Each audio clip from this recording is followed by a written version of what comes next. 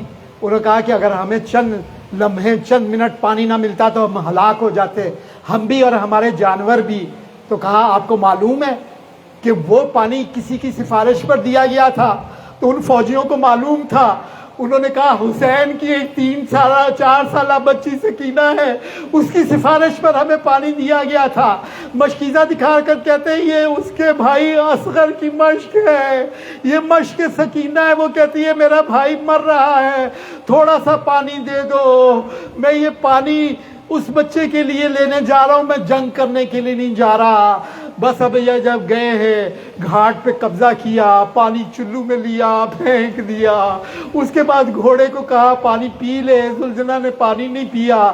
ایک دفعہ مشک لے کر چلے, فوج اشکیا سے آواز آئی کہ دیکھو خیام میں پانی نہ جانے دینا, آپ کے ایک ہاتھ میں علم ہے, مشک ہے, اور آپ نے جو جنگ کی ہے, نیزہ تلوار تو تھی نہیں, اس کی تو اجازت نہیں تھی, آپ نے اس علم سے جنگ کی ہے, اپنے ہاتھوں سے جنگ کی ہے, اپنے پاؤں سے جنگ کی ہے, گھوڑے کی سموں سے جنگ کی ہے, جتنے اور کسی طرح سے مشق سکینہ بچ جائے.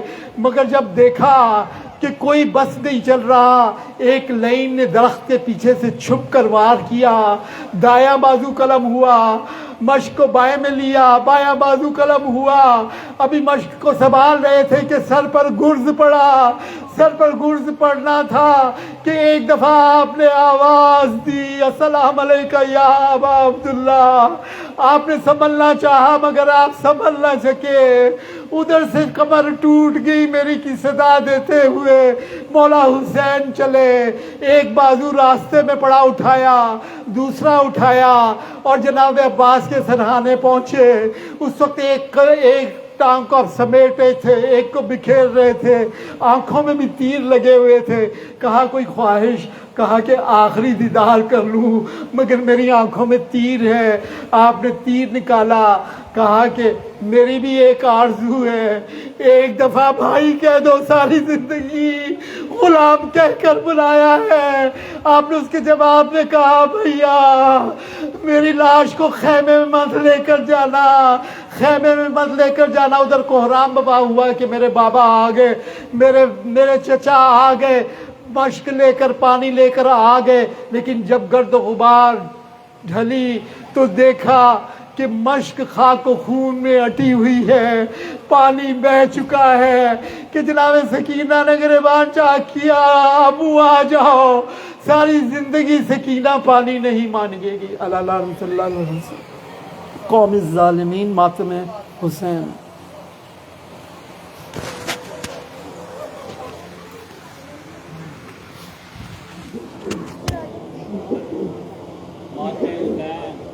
یا حسین